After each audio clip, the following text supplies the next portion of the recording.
Bienvenue dans cette maison de prière. Je suis avec le pasteur Freddy Decoster. Pendant toute cette semaine, nous parlons à propos de la merveilleuse personne du Saint-Esprit. Et pasteur Freddy, on est heureux encore une nouvelle fois de t'accueillir dans cette émission. Merci beaucoup. On a commencé à partager hier sur un des symboles du Saint-Esprit, la colombe.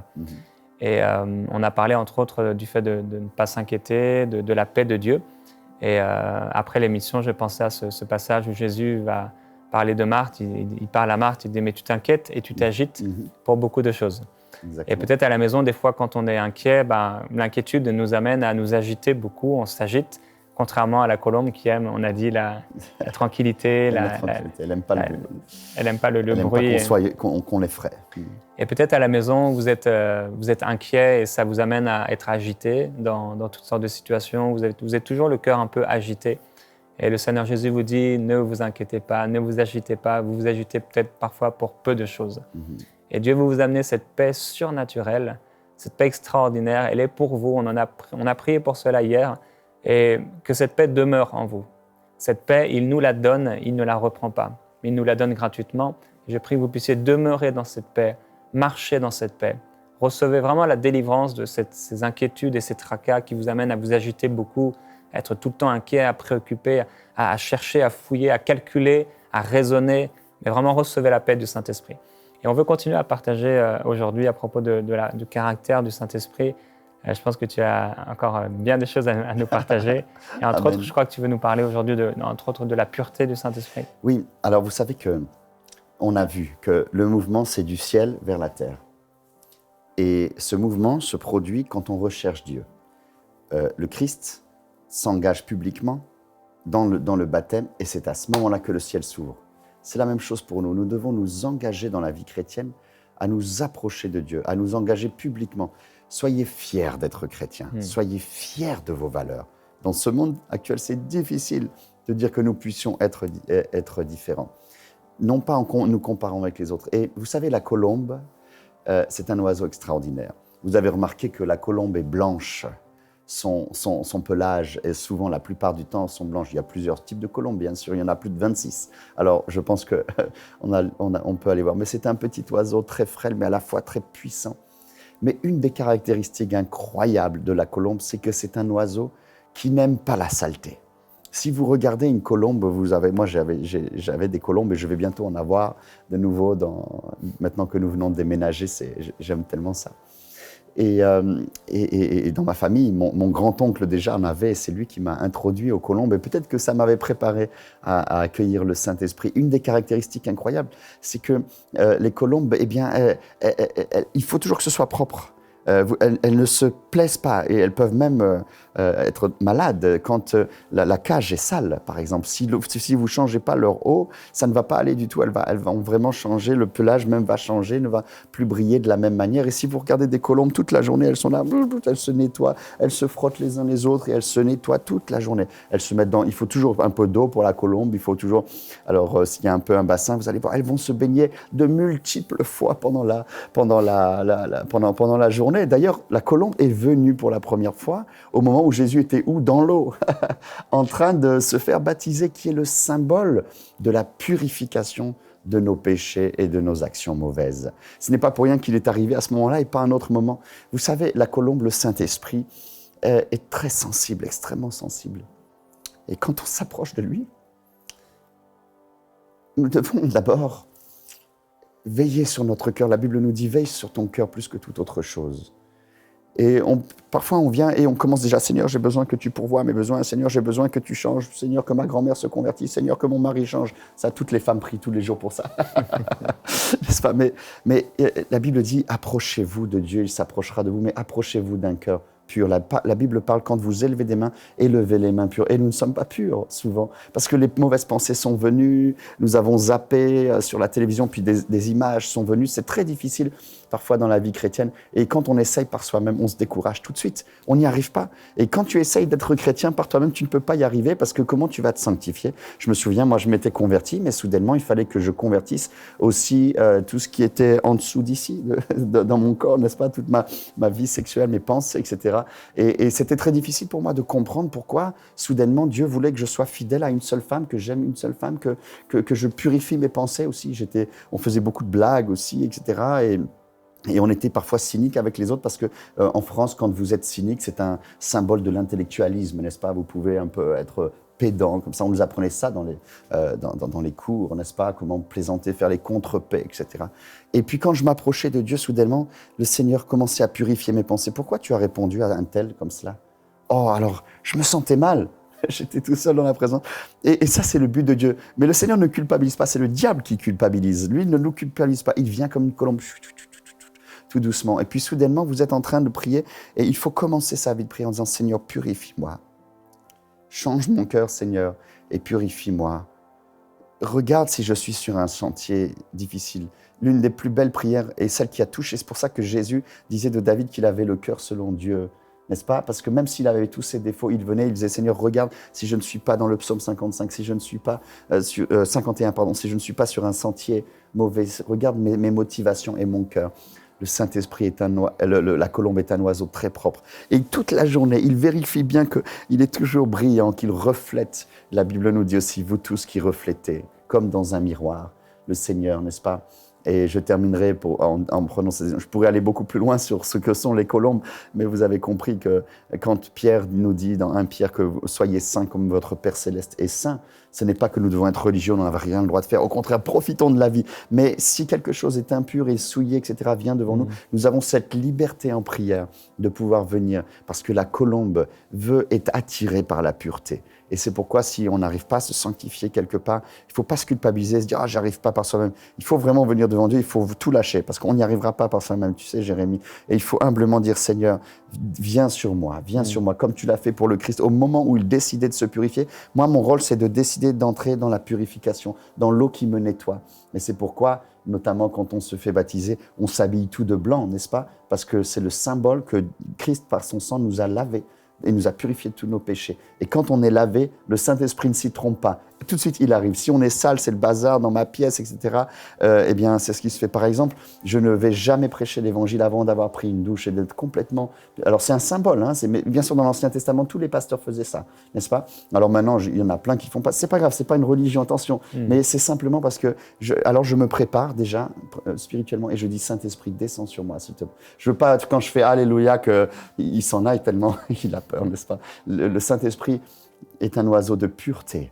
Pas un oiseau, est un Dieu de pureté, n'est-ce pas? Le Saint-Esprit est pur et il est attiré par la pureté dans notre vie. Donc, on ne le fait pas par obligation, par religiosité, mais on le fait parce qu'on l'aime. Et quand on aime sa présence, on se purifie par amour. Et c'est tellement formidable parce qu'ensuite, on n'a plus ces poids, ces saletés, ces sacs de poubelle qu'on traîne avec nous. Et finalement, de se purifier, de purifier ses pensées, c'est une telle grâce. Par exemple, si j'ai une mauvaise pensée vis-à-vis de toi, ça peut arriver. Tout de suite, je peux dire « Saint-Esprit, aide-moi ». Et puis, lui, il va me montrer toutes tes qualités, toutes tes forces, tout ce que...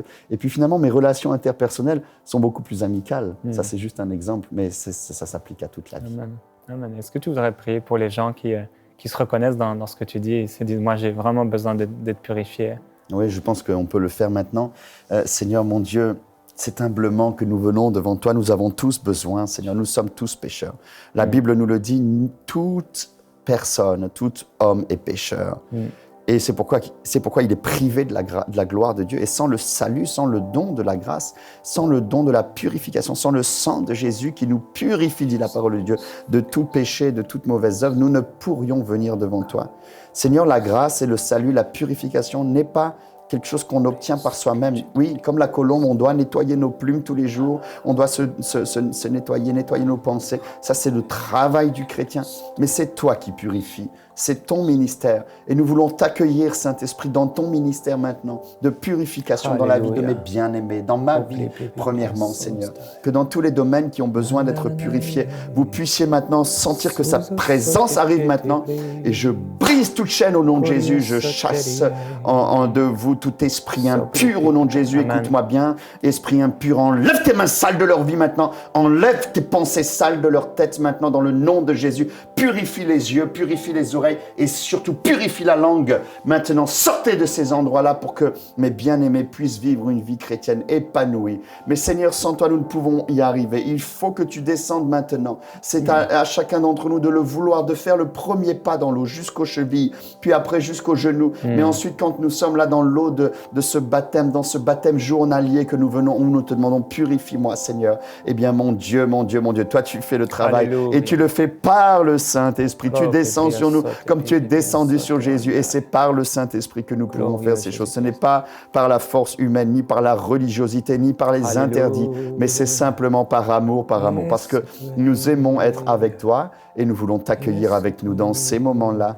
pour que tu ne sois pas effrayé, que tu ne t'éloignes pas de nous. Au moment où tu allais atterrir dans notre cage qui est notre cœur, dans la cage de notre cœur, de nos pensées, nous ne voulons pas que tu t'en ailles et que tu rebrousses chemin. Cher Saint-Esprit, sois le bienvenu parmi nous. Aide-nous à nous purifier pour que tu te sentes dans notre cœur, dans ce temple du Saint-Esprit, que tu te sentes à la maison. Bienvenue, mon cher Saint-Esprit, dans la vie de mes bien-aimés. Amen et amen et amen. Amen. Je proclame sur vous qu'à cause de la parole de Dieu, Alléluia. vous êtes purs. Je proclame sur vous que vos pensées sont purifiées maintenant. Vous ne pensez plus du mal des gens, mais vous vous reprenez. Et la sainteté de Dieu vous embrase votre être, vos pensées, votre cœur, la pureté. Je parle sur vous la pureté. Vous pouvez déclarer après moi à la maison, je suis pur Amen. à cause du sang de Jésus, Amen. à cause de la parole de Dieu. Je suis pur à cause du Saint-Esprit. Je suis une personne qui est pure et mes pensées sont pures. Oh, alléluia. Mes voies sont pures à cause de Christ. Mes directions et mes choix sont purs à cause de Christ. Mes paroles sont pures, mes pensées sont pures. Toutes mes actions, la nuit et le jour, sont pures au nom de Jésus. C'est ce que nous parlons sur vous. Parlez la pureté dans votre vie. Vous avez peut-être des difficultés par rapport à la sanctification, à de plusieurs péchés, comme le pasteur Freddy en a parlé. Vous pouvez déclarer avec foi, je suis pur à cause de Christ.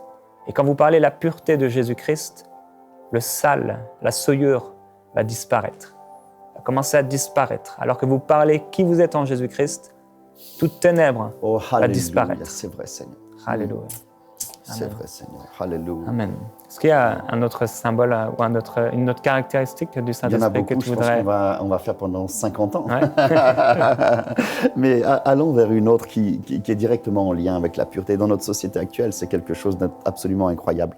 Vous savez que la colombe est aussi le symbole dans nos sociétés du mariage, n'est-ce pas? De l'alliance. Et à chaque fois qu'il y a des mariages, la fiancée qui maintenant devient épouse, même si ça tend à disparaître, il faudrait qu'on en parle de ça, eh bien, se revêt de blanc aussi, qui est le symbole de la pureté, puisque selon le Seigneur, il est important de se garder pur pour le mariage. Pourquoi? Non pas parce que c'est une règle religieuse, mais parce que c'est le symbole de l'Église qui se prépare et qui se purifie de la même manière par le Saint-Esprit pour le divin époux. Et quand la Bible dit « Je vous ai marié à un seul époux », nous pouvons compter sur la fidélité du Seigneur. Et la fidélité se prépare bien avant, dès qu'on s'est rencontrés, ça se prépare avant. Et donc, dans le Seigneur, comme la Sunamite, par exemple, on n'arrive pas comme ça et puis on est ensemble, etc. Non, on se prépare, il y a tout un cérémonial parce qu'on va faire maintenant une alliance. Et ce qui est formidable, c'est que depuis que nous sommes chrétiens, nous parlons de la seconde alliance, n'est-ce pas? Il y a eu la première alliance vétérotestamentaire et puis il y a maintenant la seconde alliance, là où le Seigneur parle, qui est le second Adam, n'est-ce pas? Eh bien, renouvelle cette alliance et cette fois-ci, elle est victorieuse puisque nous savons que celui qui a brisé la première alliance est déjà vaincu. Et il est vaincu comment? Par la fidélité. L'une des choses que le diable ne supporte le moins, c'est la fidélité. C'est que si vous m'avez fait une promesse un jour, eh bien que votre oui soit oui et que mon non soit non. C'est pourquoi la majorité des chrétiens et surtout des hommes de Dieu sont pris dans ce problème. Un jour, j'ai remboursé une somme à une dame très riche, n'est-ce pas, qui nous avait prêté pour une campagne. Elle s'est mise à pleurer devant moi. Elle m'a dit, pasteur, ce n'est pas possible, vous avez besoin de l'argent. Je dis, oh oui, j'en ai encore beaucoup besoin, mais je vous règle comme je vous l'avais dit.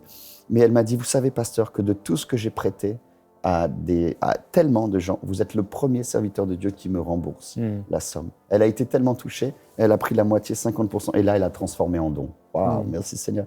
Et ça m'a brisé le cœur, parce qu'évidemment, je me suis dit, où est la parole donnée? Où est l'honneur? Et l'homme de Dieu doit dire qu'un oui soit oui. Et c'est pareil dans l'alliance. Quand nous faisons alliance avec le Seigneur, nous nous faisons maintenant baptiser, nous l'avons vu précédemment, eh bien maintenant, le Seigneur prend cela de manière extraordinairement sérieuse. Et souvent, le diable vient et dit, le Seigneur va t'abandonner. Dieu a-t-il vraiment dit? Tu ne profites pas comme il a fait avec Ève. Il va le faire aussi avec nous pour nous quitter pour nous enlever de notre jardin, pour nous enlever de notre promesse chrétienne. Alors nous devons nous rappeler à ce moment-là, lui l'envoyer bouler, tout comme ça, pardonnez-moi, c'est pas très français, mais l'envoyer vraiment balader et lui dire non, non, non. Le Seigneur a dit, quand ta mère et ton père t'abandonneraient, moi l'Éternel, je ne t'abandonnerai pas. Parce que le oui de l'Éternel, c'est un oui éternel. Et il a dit, je ferai alliance. Je ferai, en anglais, on dit covenant. I will do a covenant with you. C'est-à-dire, c'est comme une alliance perpétuelle. Comme les alliances qu'il a fait entre Jonathan et David, elle est perpétuelle. L'alliance entre Abraham avec Dieu, avec Moïse, elle ne pourra jamais se briser. Vous pouvez essayer de tuer le peuple d'Israël ou de vous exciter, vous ne pourrez pas parce qu'il y a une alliance qui est faite. De la même manière, nous avons une alliance avec Christ. Et cette fidélité, eh bien, est importante. Et moi, quand je baptise les gens, je dis toujours, et je m'engage aussi à être fidèle à l'Église de Jésus-Christ jusqu'à la fin et à la servir de tout mon cœur. Et n'est-ce pas? Pourquoi? Parce qu'on a oublié ça maintenant, on méprise l'Église, on méprise toutes ces choses-là. Mais c'est très important. Et j'aimerais vous dire une chose, mes bien-aimés. Quand vous venez devant le Saint-Esprit, même parfois, vous allez vivre des moments de désert, vous allez penser être complètement seul, les menaces sont là. Eh bien, venons. Ce matin, ma femme m'a fait part d'une situation d'urgence que nous avons dans notre couple, dans notre famille. Et je lui dis, chérie, please, sois en paix. Et je lui ai dit quelque chose, je lui ai dit, nous sommes habitués à sa fidélité. Tu te rends compte ce que c'est de pouvoir t'approcher de Dieu quand tout va mal ou quand tu as l'impression qu'il te laisse même dans les difficultés et de pouvoir dire, parce que le Saint-Esprit vient maintenant, et tu sais que le Saint-Esprit sera toujours présent. Nous sommes habitués avec sa fidélité. Eh bien, de la même manière que Dieu s'attend que le couple soit fidèle, dans un couple chrétien, même l'homme, s'il a des tentations, il court à la maison. Parfois, moi, si c'est difficile, une fois ça m'est arrivé, j'ai changé mon ticket d'avion, j'avais une tentation, quelqu'un qui m'a tenté, puis soudainement mes pensées ont commencé, j'ai changé, je prêchais à 1000 pasteurs, je me suis fait remplacer, je me souviens, j'étais en Côte d'Ivoire, ils avaient, vous savez, dans des hôtels, parfois, ils mettent des filles pour vous tenter comme ça. J'ai senti que mes pensées étaient attaquées, j'ai appelé ma femme tout de suite, je l'ai appelée tout de suite, parce que nous avons un pacte de filles. Elle a prié pour moi, elle a fait le combat spirituel. Je me suis fait remplacer, j'ai sauté dans un avion, ça nous a coûté une fortune. Je suis rentré à la maison tout de suite parce que nous avons... Et le Saint-Esprit est comme ça, il est fidèle. Il est le symbole de l'alliance perpétuelle. Et nous devons retrouver cette fidélité dans les relations, cette fidélité entre les pasteurs et les membres, cette fidélité entre les ministères, cette fidélité avec le Seigneur. Et nous pouvons être sûrs que même si le diable nous dit que nous sommes seuls, que la vie chrétienne ne sert à rien, sa fidélité est éternelle. C'est formidable. Alors ça nous change dans notre relation avec lui. On est cool, quoi. Amen. C'est tellement important. Et si dans votre vie, vous découvrez, vous réalisez que vous avez rompu cette alliance d'une façon ou d'une autre, déjà par rapport à Dieu, c'est important d'être en paix et toujours en alliance avec lui. L'apôtre Paul pouvait dire, moi, je loue Dieu de ce que je n'ai rien sur la conscience. Et on peut ne rien avoir sur la conscience parce qu'on est en paix avec lui, parce qu'il n'y a pas de problème, parce qu'on n'a pas péché. Mais si vous avez rompu cette alliance, si vous avez abandonné Dieu, si vous l'avez même accusé injustement, lui qui est si bon, si vous avez trahi Dieu, alors maintenant, je voudrais vous laisser cette opportunité de revenir à lui. Vraiment, de revenir à lui tout entier, tout entièrement. Amen. Quel que soit l'endroit où vous vous trouvez, vous êtes peut-être on a parlé ici, une chambre d'hôtel, vous êtes peut-être à la maison, vous êtes peut-être en train de voyager dans un pays qui n'est pas le vôtre. Quel que soit l'endroit où vous vous trouvez, Dieu veut faire alliance avec vous. Et cette alliance qui a peut-être été rompue à cause de votre désobéissance, le Seigneur, lui, ne l'a pas rompu, son alliance. Et il est toujours proche de vous.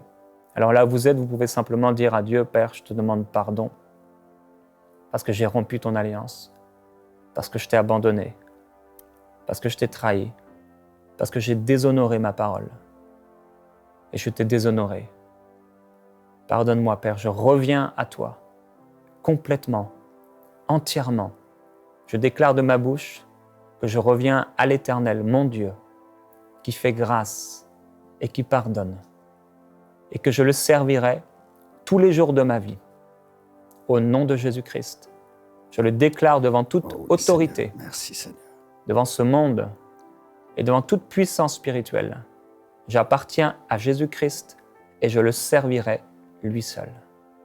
Amen. Si vous êtes sincère avec Dieu dans cette prière, alors Dieu va faire des choses extraordinaires. Merci, Et Seigneur. si vous avez rompu une alliance peut-être dans votre mariage, une alliance dans un contrat particulier, alors vous pouvez aussi revenir vraiment à l'intérieur de vous comme ce fils prodigue qui au bout d'un moment a sondé son cœur, est revenu en lui-même et il s'est dit c'est vrai, comme j'étais bien chez mon père. J'avais tout ce qu'il fallait. Et alors vous pouvez, comme ce fils prodigue, revenir à cette alliance que vous aviez donnée, que vous aviez signée peut-être, que vous aviez signée par votre parole ou par un engagement écrit. Quel que soit le type d'alliance que vous avez rompu, si c'était une bonne alliance, revenez à cette alliance. C'est important. Et tu as parlé de quelque chose d'important que j'ai moi aussi réalisé chez beaucoup de ministères.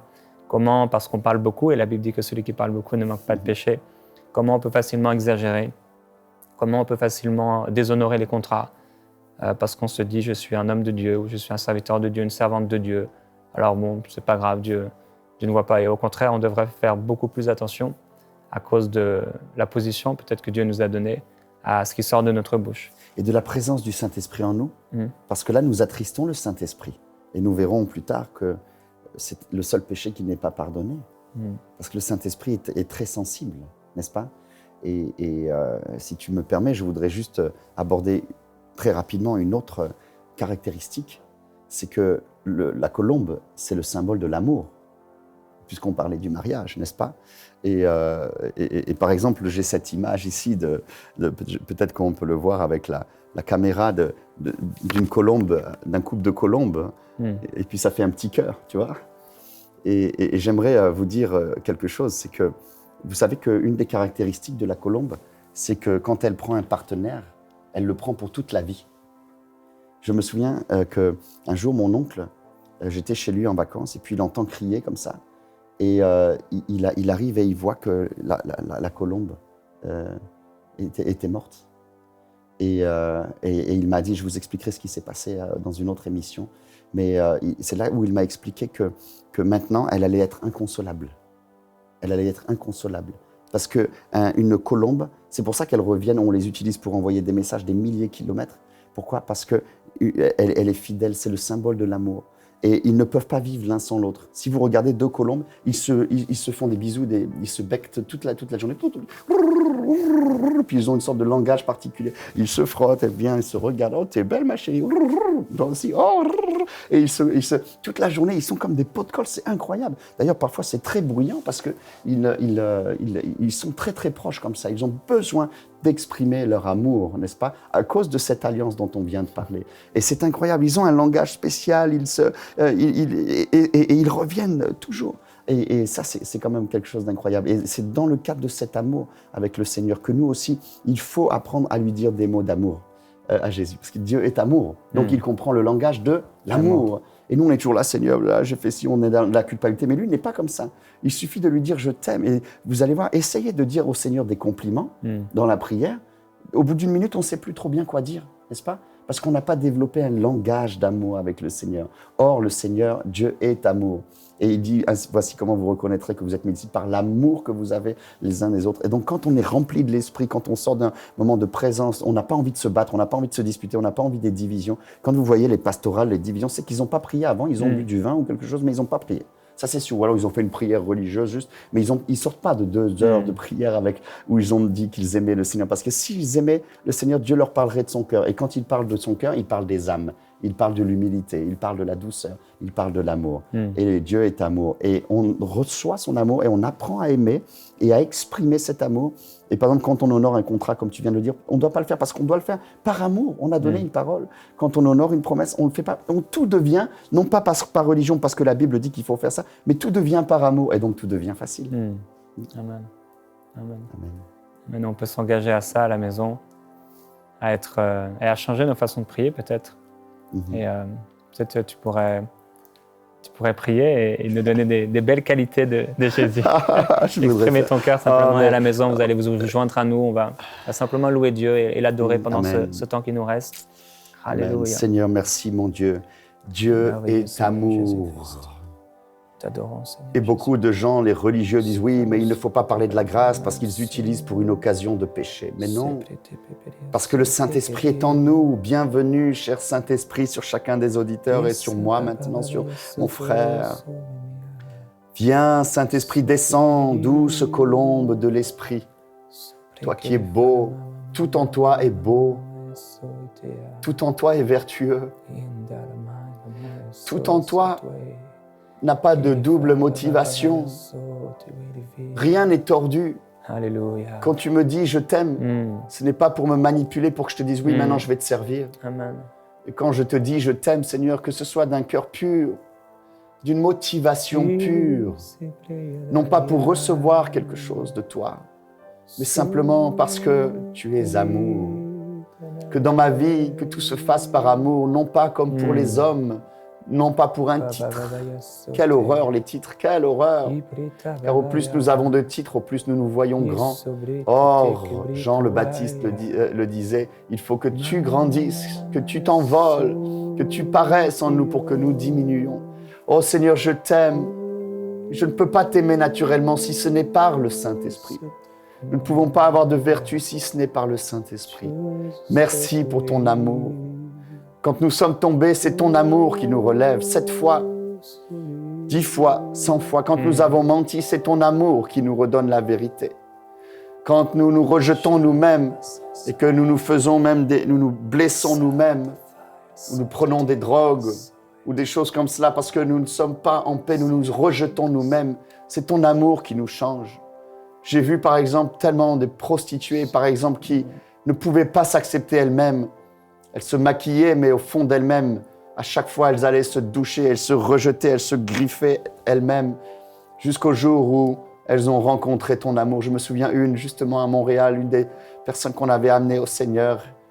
On l'a amenée dans l'église. Elle a voulu prendre un bain, elle est allée dans le presbytère, elle s'est complètement nettoyée, elle s'est convertie, elle a reçu l'amour et elle s'est aimée elle-même. Elle n'avait plus besoin de la saleté de ce monde, des films de ce monde, pour un faux amour, parce que tu es amour.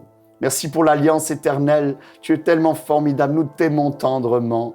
Nous t'aimons tendrement. Adoucis mon cœur. Attendris mes pensées pour toi. Attendris mes motivations. Attendris, Seigneur, mes volontés. Et fais-le pour chacun d'entre nous, que nous puissions apprendre à t'aimer et apprendre à t'exprimer cet amour. Mais nous voulons aussi te recevoir, douce colombe de l'Esprit. Viens maintenant. Amen. Amen. Amen. Dieu est un Dieu d'alliance, Dieu est un Dieu d'amour, Dieu est un Dieu de paix. Amen. En fait, Dieu est merveilleux.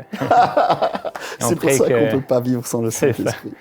Et on prie que vous puissiez expérimenter sa présence à la maison et découvrir de plus en plus à travers cette semaine de prière la merveilleuse personne du Saint-Esprit. En parlant et en t'écoutant parler simplement de la colombe, Dieu n'a pas choisi cet animal, cet oiseau par hasard. Et on réalise des choses extraordinaires sur la personne du Saint-Esprit. Ça nous pousse, ça nous inspire à la maison, j'espère, et je crois que vous êtes inspirés aussi à vous approcher de cette personne merveilleuse du Saint-Esprit, que toute forme de religiosité quitte nos vies, que toute forme de religion et de prière religieuse puisse disparaître de nous. Amen. Que de plus en plus, on soit tellement humble et simple, adopter la simplicité de Jésus-Christ. Vous êtes bénis au nom de Jésus-Christ, on déclare la bénédiction de Dieu, et on vous dit à demain avec Frédéric de Coster dans Prière inspirée. Amen. Envoyez-nous vos sujets de prière à prière@enseigne-moi.com.